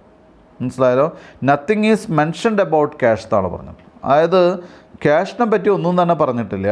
അതേസമയം ഒരു പേഴ്സൻ്റെ പേരോ അല്ലെങ്കിൽ പാർട്ടിയുടെ പേരോ അതിലുണ്ടെങ്കിൽ it is treated as credit transaction എന്നാണ്. കുട്ടികൾക്ക് വ്യക്തമായിട്ടുണ്ടാവും എന്ന് വിചാരിക്കുന്നു. ഞാൻ ഒന്നുകൂടി പറയാം. When the name of a person or party, ഒരു വ്യക്തിയുടെ പേരോ അല്ലെങ്കിൽ പാർട്ടിയുടെ പേരോ, പാർട്ടി എന്ന് പറയുന്ന ഇവിടെ ബിസിനസ്സിൽ ഏർപ്പെടുന്ന രണ്ട് വ്യക്തികൾ, രണ്ട് പാർട്ടീസ്, അതാണ് പറയുന്നത്. അതിലെ ഒരു പാർട്ടി അല്ലെങ്കിൽ ഒരു പേഴ്സൺ, അദ്ദേഹത്തിൻ്റെ പേര് പറഞ്ഞിരിക്കുന്നു. എന്താണ്? അങ്ങനെ പേര് പറഞ്ഞിരിക്കുക മാത്രമല്ല, and nothing is mentioned about cash, അവിടെ ക്യാഷിനെ പറ്റി ഒന്നും പറഞ്ഞിട്ടില്ല. Then it is treated as credit transaction എന്നാണ് പറഞ്ഞിട്ടുള്ളത്. വ്യക്തമായിട്ടുണ്ടായിരിക്കും കുട്ടികൾക്ക്. അതായത് ഒരു ട്രാൻസാക്ഷൻ നമുക്ക് നമ്മുടെ ബുക്കിൽ പറയുമ്പോൾ അല്ലെങ്കിൽ ക്വസ്റ്റ്യനിൽ പറയുമ്പോൾ അതിൽ ഒരു വ്യക്തിയുടെയോ ഒരു പാർട്ടിയുടെയോ, പാർട്ടി എന്ന് പറയുന്നത് പൊളിറ്റിക്കൽ പാർട്ടി എന്നല്ല കേട്ടോ, കുട്ടികൾ തെറ്റിദ്ധരിക്കരുത്. പാർട്ടി എന്ന് പറയുന്നത് ഇവിടെ ഒരു പേഴ്സണാണ്. അത് എന്തായിരിക്കാം? ചിലപ്പോൾ ഒരു ബിസിനസ് ആയിരിക്കാം. അതുകൊണ്ടാണ് പേഴ്സൺ ഓർ പാർട്ടി എന്ന് പറയുന്നത്. ചിലപ്പോൾ ഒരു ബിസിനസ് ആയിരിക്കാം, അല്ലെങ്കിൽ കമ്പനി ആയിരിക്കാം, അല്ലെങ്കിൽ ഇൻസ്റ്റിറ്റ്യൂഷൻ ആയിരിക്കാം, അല്ലേ? അപ്പോൾ ഇവിടെ നിങ്ങൾ പാർട്ടി എന്ന് പറയുന്നത് ഇങ്ങനെ മാത്രം മനസ്സിലാക്കുക. ആ കോൺട്രാക്റ്റിൽ അല്ലെങ്കിൽ ട്രാൻസാക്ഷനിൽ എൻ്റർ ചെയ്യുന്ന രണ്ട് വ്യക്തികളിൽ ഒരാളെ നമ്മൾ പാർട്ടി എന്ന് പറയുന്നു. അത്രയേ ഉള്ളൂ കേട്ടോ. അത് സ്ഥാപനമോ അല്ലെങ്കിൽ എന്താണ് എന്തോ ആയിരിക്കാം, എന്ത് ടൈപ്പ് സ്ഥാപനം വേണമെങ്കിൽ ആവാം. അപ്പോൾ എന്താണ്, അവിടെ കൃത്യമായിട്ട് ഒരു പേഴ്സൻ്റെയോ പാർട്ടിയുടെയോ പേര് പറയുകയും അതേസമയം ക്യാഷിനെ പറ്റി ഒന്നും തന്നെ പറയാതിരിക്കുകയും ചെയ്യുകയാണെങ്കിൽ അതൊരു ക്രെഡിറ്റ് ട്രാൻസാക്ഷനാണ്. ഓക്കെ, നമുക്ക് എക്സാമ്പിൾസ് സഹിതം നമുക്ക് പിന്നീട് ഡിസ്കസ് ചെയ്യാം. ഇനി പറയുന്ന രണ്ടാമത്തെ point, when cash is mentioned in a transaction. ഇനി പറഞ്ഞിരിക്കുന്നത് എന്താണ്? Name of the party is given or not. പാർട്ടിയുടെ പേര് പറയോ പറയാതിരിക്കുകയോ ചെയ്തോട്ടെ, ക്യാഷ് അല്ലെങ്കിൽ ക്യാഷ് ആണെന്ന് മെൻഷൻ ചെയ്തിട്ടുണ്ടെങ്കിൽ it should be treated as A cash transaction. മനസ്സിലായല്ലോ? രണ്ടാമത്തെ പറഞ്ഞ എന്താണ്? When cash is mentioned in the transaction, cash mention ചെയ്തിട്ടുണ്ടെങ്കിൽ പാർട്ടിയുടെ പേര് പറഞ്ഞാലും ശരി പറഞ്ഞില്ലെങ്കിലും ശരി it is treated as cash transaction. അപ്പോൾ എളുപ്പത്തിന് വേണ്ടി കുട്ടികൾക്ക് എന്ത് ചെയ്യാം? ഒരു ട്രാൻസാക്ഷനിൽ ക്യാഷ് ആണെന്ന് മെൻഷൻ ചെയ്തിട്ടുണ്ടെങ്കിൽ, ക്യാഷ് ട്രാൻസാക്ഷൻ ആണെന്ന് മെൻഷൻ ചെയ്തിട്ടുണ്ടെങ്കിൽ അതെന്താണ്? ക്യാഷ് ട്രാൻസാക്ഷനാണ്. ഇനി ക്യാഷ് മെൻഷൻ ചെയ്യാതെ പാർട്ടിയുടെ പേര് ആണ് പറഞ്ഞിട്ടുള്ളതെങ്കിൽ അത് ക്രെഡിറ്റ് ട്രാൻസാക്ഷനാണ്, അല്ലേ? അപ്പോൾ അവിടെ രണ്ട് ഇൻഗ്രീഡിയൻസ് ആണുള്ളത്. ക്രെഡിറ്റ് ആണെങ്കിൽ എന്ത് പറഞ്ഞിരിക്കും? പാർട്ടിയുടെ പേര് മാത്രം പറഞ്ഞിരിക്കും. അവിടെ എന്ത് പറഞ്ഞിട്ടുണ്ടാവില്ല? ക്യാഷ് പറഞ്ഞിട്ടുണ്ടാവില്ല. ക്യാഷ് ആണെങ്കിൽ അവിടെ ക്യാഷ് പറഞ്ഞിട്ടുണ്ടാവും. പാർട്ടിയുടെ പേര് പറഞ്ഞാലും പറഞ്ഞില്ലെങ്കിലും അത് നമുക്ക് എന്തല്ല, പ്രാധാന്യമുള്ള കാര്യമല്ല.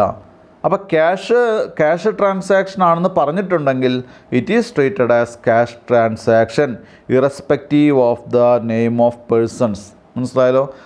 അവിടെ എന്താണ്, വ്യക്തികളുടെ പേര് പറഞ്ഞാലും പറഞ്ഞില്ലെങ്കിലും അതെന്തായിട്ട് ട്രീറ്റ് ചെയ്യുക? ക്യാഷ് ട്രാൻസാക്ഷനായിട്ട് ട്രീറ്റ് ചെയ്യുക. കുട്ടികൾക്ക് മനസ്സിലായിട്ടുണ്ടാവും എന്ന് ഞാൻ വിചാരിക്കുന്നു. ഇനി മാത്രമല്ല, ഇനി ചില കാര്യങ്ങളുണ്ട്.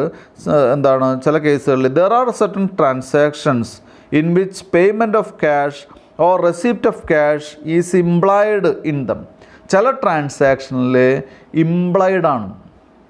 ക്യാഷ് പേ ചെയ്തു എന്നോ അല്ലെങ്കിൽ റിസീവ് ചെയ്തു എന്നുള്ള കാര്യം ഇംപ്ലൈഡാണ്. എന്ത് ഇംപ്ലൈഡ് എന്ന് പറഞ്ഞാൽ അതിൻ്റെ പേര് പറയുമ്പോൾ തന്നെ നമുക്ക് അതിലടക്കമാണ് എന്ത്, ക്യാഷ് കൊടുത്തിട്ടുണ്ടാവും അല്ലെങ്കിൽ ക്യാഷ് കിട്ടിയിട്ടുണ്ടാവും. ഫോർ എക്സാമ്പിൾ റെൻറ്റ് പെയ്ഡ്, അല്ലേ?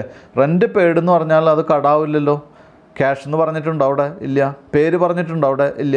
അപ്പോൾ അത് അതിൽ ഇംപ്ലൈഡാണ്. എന്താണ്? അത് ക്യാഷ് ട്രാൻസാക്ഷനാണ്. എന്താണ് ക്യാഷ് ട്രാൻസാക്ഷൻ? റെൻറ്റ് ക്യാഷ് ആയിട്ട് കൊടുത്തു, അല്ലേ? കമ്മീഷൻ റിസീവ്ഡ് എന്ന് പറഞ്ഞാൽ ഇനി പ്രത്യേകിച്ച് എന്തായാലും പറയണോ? വേണ്ട. അത് ഇംപ്ലൈഡാണ്. എന്ത് കിട്ടി? കമ്മീഷൻ നമുക്ക് ക്യാഷായിട്ട് കിട്ടി. മനസ്സിലായല്ലോ? ഇങ്ങനെ ഇംപ്ലൈഡ് ആയിട്ടുള്ള ചില ട്രാൻസാക്ഷൻ കൂടിയുണ്ട്. അതും കുട്ടികൾ മനസ്സിലാക്കുക. അപ്പോൾ 3 കാര്യങ്ങൾ നമ്മൾ പഠിച്ചു. എന്താണ് ക്യാഷ് ട്രാൻസാക്ഷൻ, എങ്ങനെയാണ് മനസ്സിലാക്കാമെന്ന് പഠിച്ചു. എന്താണ് ക്രെഡിറ്റ് ട്രാൻസാക്ഷൻ, എങ്ങനെയാണ് മനസ്സിലാക്കാമെന്ന് പഠിച്ചു. ഇനി ചില കാര്യങ്ങൾ ഇംപ്ലൈഡ് ആയിട്ടുള്ള ചില കാര്യങ്ങളുണ്ട്, അതെങ്ങനെയാണെന്ന് നമ്മൾ പഠിച്ചു കേട്ടോ. ഇനി നമുക്കൊരു എക്സാമ്പിൾ ക്വസ്റ്റ്യൻ ഉണ്ട്. ഈ എക്സാമ്പിൾ ക്വസ്റ്റ്യൻ്റെ ഉദ്ദേശം ഇത്രയേ ഉള്ളൂ. എന്ത് മനസ്സിലാക്കണം?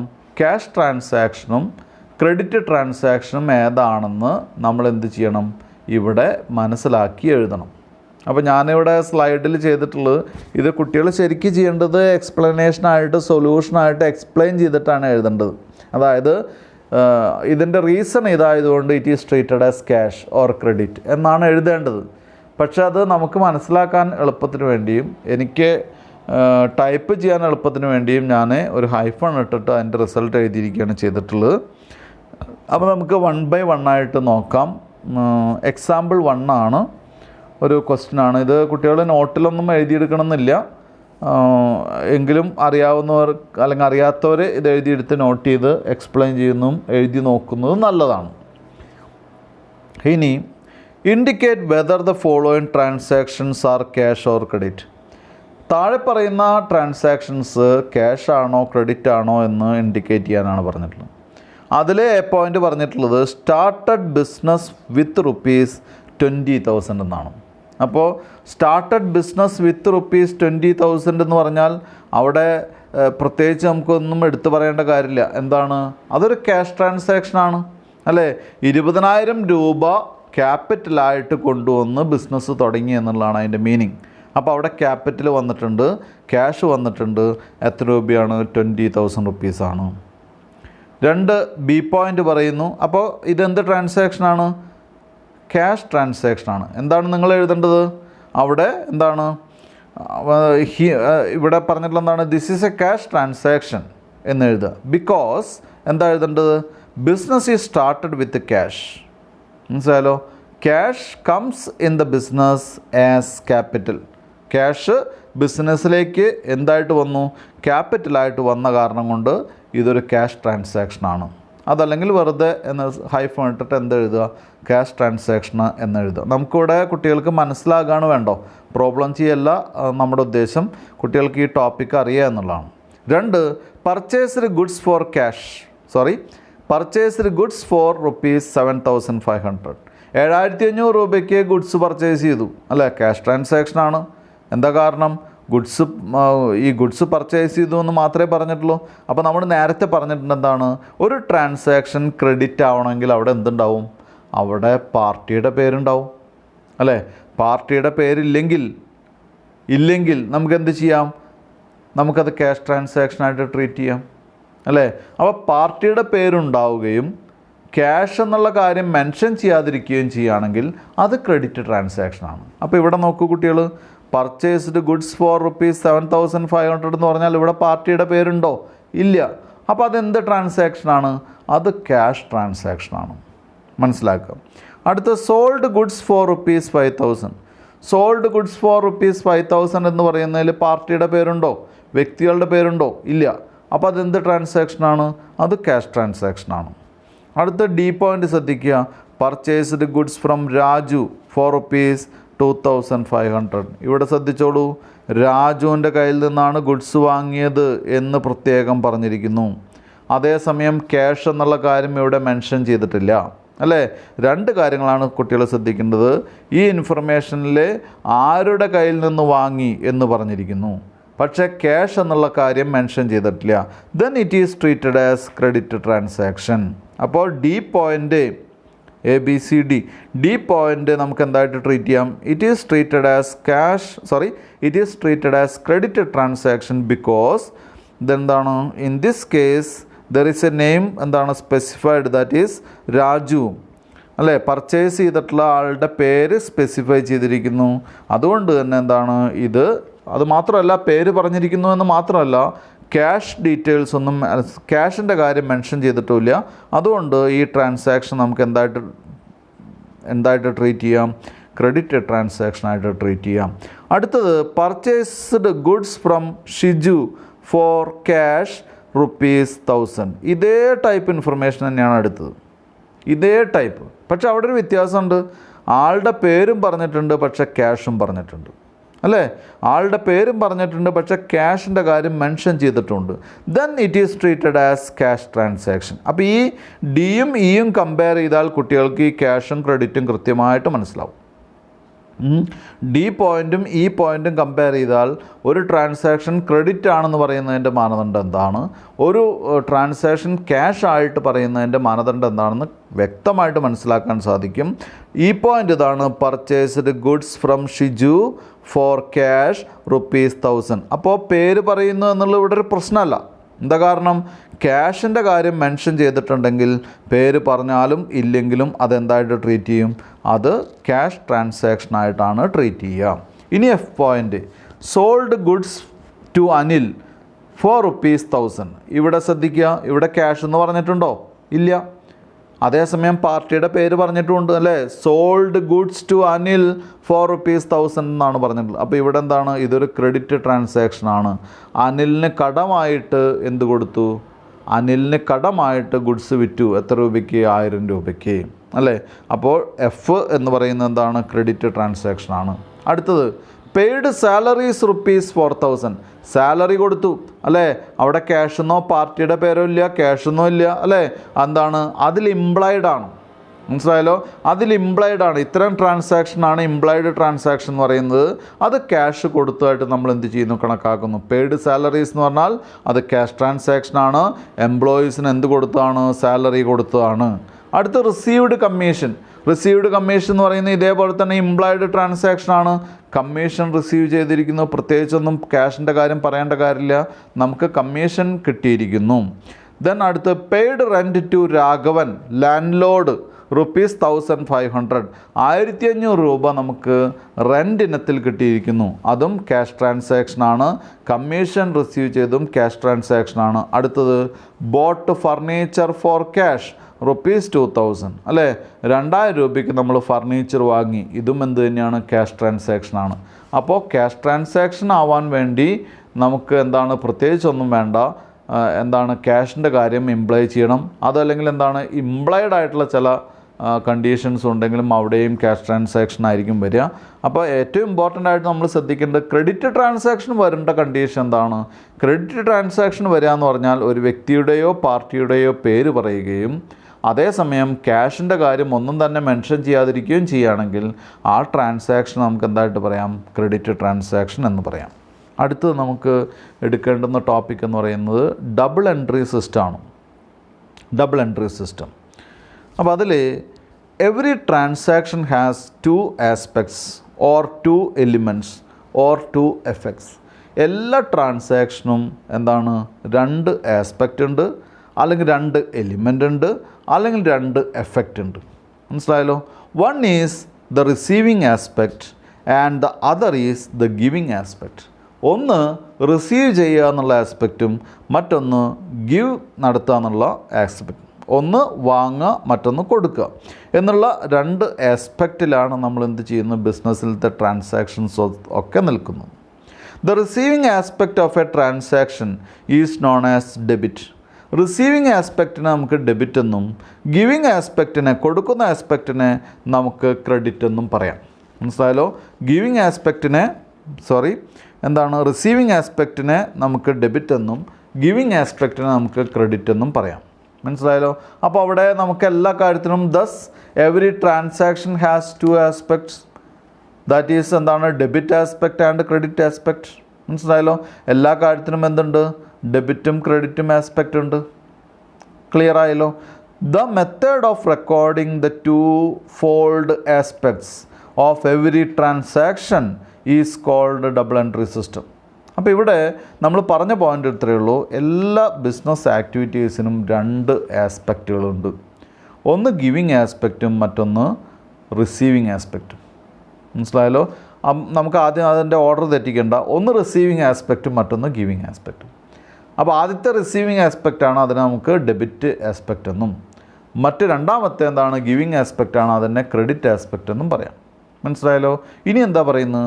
The method of recording the 2-fold aspect. ഇങ്ങനെ 2 ആസ്പെക്റ്റിൽ റെക്കോർഡ് ചെയ്യുന്ന ട്രാൻസാക്ഷനെയാണ് നമ്മൾ എന്തായിട്ട്, അല്ലെങ്കിൽ ട്രാൻസാക്ഷൻ 2 ആസ്പെക്റ്റിൽ റെക്കോർഡ് ചെയ്യുന്നതിനെയാണ് നമ്മൾ എന്തായിട്ട് പറയുന്നത്? ഡബിൾ എൻട്രി സിസ്റ്റം എന്ന് പറയുന്നത്. മനസ്സിലായല്ലോ? Thus every debit has an equal and corresponding credit. എന്താ പറഞ്ഞിട്ടുള്ളത്? Every debit has an equal and corresponding credit. ഒരു ഡെബിറ്റിന് ഈക്വൽ ആയിട്ടുള്ള അല്ലെങ്കിൽ കറസ്പോണ്ടിങ് ആയിട്ടുള്ള ഒരു ക്രെഡിറ്റ് അവിടെ ഉണ്ടായിരിക്കും എന്നുള്ളതാണ് അവിടെ പറഞ്ഞിട്ടുള്ളത്. ഇനി നമുക്ക് പഠിക്കാനുള്ളത് അക്കൗണ്ടിങ് ഇക്വേഷനാണ്. എന്താണ് അക്കൗണ്ടിങ് ഇക്വേഷൻ? മനസ്സിലായല്ലോ. Accounting equation is A statement of equality between debit and credit. മനസ്സിലായല്ലോ. അക്കൗണ്ടിങ് ഇക്വേഷൻ എന്ന് പറയുന്നത് എന്താണ്?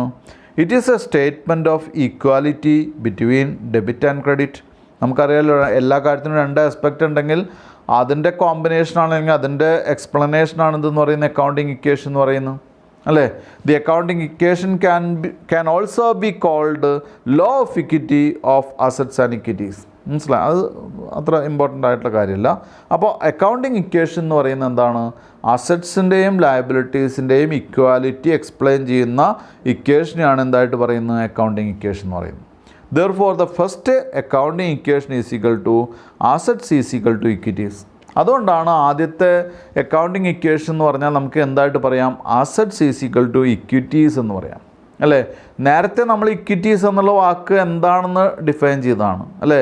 ഇക്വിറ്റീനെ നമുക്ക് രണ്ട് പാർട്ടുകളായിട്ട് ഡിവൈഡ് ചെയ്യാം. Owners equity and outsiders equity, അല്ലേ? ഓണേഴ്സ് ഇക്വിറ്റീനെ നമുക്ക് എന്തായിട്ട് വിളിക്കാം? ക്യാപിറ്റൽ എന്ന് വിളിക്കാം. ഔട്ട്സൈഡേഴ്സ് ഇക്വിറ്റിയെ നമുക്ക് എന്തായിട്ട് വിളിക്കാം? ലയബിലിറ്റീസ് എന്ന് വിളിക്കാം. അപ്പോൾ ഞാനിവിടെ പറഞ്ഞ എന്താണ്? അക്കൗണ്ടിങ് ഇക്വേഷൻ എന്താണെന്ന് നമ്മൾ പറഞ്ഞു. ആദ്യത്തെ അക്കൗണ്ടിങ് ഇക്വേഷൻ എന്ന് പറയുന്നത് assets is equal to equities ആണ്. ഇക്വിറ്റിയും അസറ്റും തമ്മിലുള്ള ഒരു റിലേഷൻഷിപ്പാണ് ഇവിടെ, അല്ലെങ്കിൽ ഇക്വാലിറ്റിയാണ് ഇവിടെ അക്കൗണ്ടിങ് ഇക്വേഷനിൽ പറയുന്നത്. ഇക്വിറ്റീസ് എന്ന് പറഞ്ഞാൽ അതിനെ രണ്ടായിട്ട് ഡിവൈഡ് ചെയ്യാം. ഒന്ന് owners equity, generally called as capital. Then second one is എന്താണ്? Outsiders equity and it is known as or generally called as liabilities. അപ്പോൾ അതിനെ നമുക്ക് വീണ്ടും ഒന്നുകൂടി മാറ്റാം. ഫസ്റ്റ് ഇക്വേഷനെ assets is equal to liabilities plus capital. Assets is equal to liabilities plus capital. നമ്മുടെ അസറ്റിനോട് കൂടി എന്ത് ഈക്വൽ ആയിരിക്കും? നമ്മുടെ ക്യാപിറ്റലും അതുപോലെ തന്നെ ലയബിലിറ്റീസും ചേർത്ത എമൗണ്ടും നമ്മുടെ അസറ്റ്സും എന്തായിരിക്കും? തുല്യമായിരിക്കും. അതല്ലെങ്കിൽ അതിനെ തന്നെ എന്ത് ചെയ്യാം? മൂന്ന് രീതിയിൽ ഡിവൈഡ് ചെയ്ത് എഴുതാലോ, അല്ലേ? Or capital is equal to assets minus liabilities. Capital എന്ന് പറഞ്ഞാൽ അസറ്റിൽ നിന്ന് ലയബിലിറ്റീസ് കുറച്ചാൽ നമുക്ക് എന്ത് കിട്ടും? ക്യാപിറ്റൽ കിട്ടും. Or liabilities is equal to assets minus capital. അതായത് assets is equal to liabilities plus capital എന്നുള്ള ഇക്വേഷനിൽ നിന്ന് നമുക്ക് എന്ത് ചെയ്യാം? Capital is equal to assets minus liabilities കണ്ടെത്താം. Liabilities is equal to assets minus capital എന്നുള്ള പോയിന്റിലേക്ക് നമുക്കെത്താം. അതാണ് നമുക്ക് അക്കൗണ്ടിങ് ഇക്വേഷൻ എന്ന് പറയുന്നത്. ഇനി കുട്ടികൾ മനസ്സിലാക്കേണ്ട ഒരു കാര്യം എന്ന് പറയുന്നത്, ഈ അക്കൗണ്ടിങ് ഇക്വേഷൻ ഓരോ ട്രാൻസാക്ഷൻസ് നടക്കുമ്പോഴും വ്യത്യാസം വന്നുകൊണ്ടിരിക്കും. അതായത് നമ്മളിപ്പോൾ ഫോർ എക്സാമ്പിൾ നമുക്ക് ആദ്യത്തെ ഒരു കാര്യം പറയാം. A person started business with ₹2 lakh. 2 ലക്ഷം രൂപയ്ക്ക് ഒരു വ്യക്തി അയാൾ ബിസിനസ് തുടങ്ങി. അപ്പോൾ അവിടെ അസറ്റ്സ് ഈസ് ഈക്വൽ ടു എന്താണ്? ക്യാപിറ്റൽ എന്നാണ് പറയുന്നത്. ക്യാപിറ്റൽ എന്ന് പറഞ്ഞാൽ ലയബിലിറ്റീസ്, അല്ലേ? Assets is equal to liabilities plus capital എന്ന് എഴുതാൻ പറ്റില്ല. അതുകൊണ്ടാണ് ഞാൻ അവിടെ എന്ത് ചെയ്ത് അസറ്റ്സ് ഈസ് ഈക്വൽ ടു എന്താണ്? ക്യാപിറ്റൽ എന്ന് പറയുന്നത്. അതായത് എത്രയാണ്? 2 ലക്ഷം രൂപയാണ് അയാൾ ഇൻവെസ്റ്റ് ചെയ്തതെന്നുണ്ടെങ്കിൽ 2 ലക്ഷം രൂപ അസറ്റ് സൈഡിൽ ക്യാഷ് ആയിട്ടുണ്ടാവും. ലയബിലിറ്റി സൈഡിൽ എന്തുണ്ടാവും? ആ ലയബിലിറ്റി എന്ന് പറയുന്നത് ഇവിടെ ഓണേഴ്സ് ലയബിലിറ്റിയാണ്. That is capital. Assets is equal to capital, അല്ലേ? ഇനി അടുത്തത് അദ്ദേഹം അതെന്ത് ചെയ്തു? കുറച്ച് എമൗണ്ട് അതിൽ നിന്ന് 1 ലക്ഷം എടുത്ത് ബാങ്കിൽ ഒരു അക്കൗണ്ട് തുടങ്ങി. അപ്പോൾ എന്തുണ്ടാവും? Assets is equal to capital എന്ന് പറയുന്നത് നമ്മൾ ചെറുതായിട്ടൊന്ന് മാറ്റണം. അസറ്റ് സൈഡിൽ എന്താണ്? Cash plus bank is equal to capital. എന്താ അതിൻ്റെ അർത്ഥം? ക്യാഷ് 2 ലക്ഷം ഉണ്ടായിരുന്നു, അസറ്റ് ക്യാഷ് ഉണ്ടായിരുന്നു. ക്യാഷ് ഈസ് ഈക്വൽ ടു ക്യാപിറ്റലാണ് അവിടെ വരിക, അല്ലേ? ക്യാഷ് ഈസ് ഈക്വൽ ടു ക്യാപിറ്റലാണ് വരിക. അതിൽ നിന്ന് ക്യാഷിൽ നിന്ന് ബാങ്കിലേക്ക് കുറച്ച് എമൗണ്ട് ഡെപ്പോസിറ്റ് ചെയ്ത് കഴിഞ്ഞാൽ നമ്മൾ എങ്ങനെ പറയും? Cash plus bank is equal to capital എന്നുള്ള രീതിയിലേക്ക് മാറും. ഇനി അടുത്ത ദിവസം നമ്മൾ കടമായിട്ടൊരു 1 lakh rupees ഗുഡ്സ് പർച്ചേസ് ചെയ്തു. 1 lakh rupees ഗുഡ്സ് പർച്ചേസ് ചെയ്തു. അപ്പോൾ എങ്ങനെയായിരിക്കും വരിക? Cash plus bank plus stock is equal to capital plus liabilities. ഇങ്ങനെ മാറി മാറി വരും. അതായത് അക്കൗണ്ടിങ് ഇക്വേഷൻ ഓരോ ട്രാൻസാക്ഷൻ നടക്കുമ്പോഴും എന്തുണ്ടാവും, മാറും. എത്ര തന്നെ ട്രാൻസാക്ഷൻ നടന്നാലും assets is equal to liabilities plus capital എന്നുള്ള ഇക്വേഷന് യാതൊരു മാറ്റവും വരില്ല. അസറ്റ് സൈഡും എന്താണ്, ക്യാപിറ്റൽ പ്ലസ് ലയബിലിറ്റീസും എന്തായിരിക്കും, എപ്പോഴും ഈക്വൽ ആയിരിക്കും. അതുകൊണ്ടാണ് നമ്മൾ പറയുന്നത് ബാലൻസ് ഷീറ്റ് വരയ്ക്കുമ്പോൾ എപ്പോഴും എന്ത് ചെയ്യണം, ടാലി ആവണം എന്ന് പറയുന്നത്. അപ്പോൾ നമുക്ക് ഇന്നിപ്പോൾ അക്കൗണ്ടിങ് ഇക്വേഷൻ എക്സ്പ്ലെയിൻ ചെയ്യാൻ ഒരു 2-3 എക്സാമ്പിൾ വേണം. അതിനുള്ള സമയം ഇന്നില്ല. അപ്പോൾ അതുകൊണ്ട് ഞാൻ ഇന്നിവിടെ നിർത്തുകയാണ്. ഇന്നത്തെ ക്ലാസ്സിൽ ആർക്കെങ്കിലും എന്തെങ്കിലും സംശയങ്ങളുണ്ടെങ്കിൽ കുട്ടികൾ തീർച്ചയായിട്ടും ചോദിക്കണം. നിങ്ങളുടെ അഭിപ്രായങ്ങൾ കമൻ്റായിട്ട് തരണം.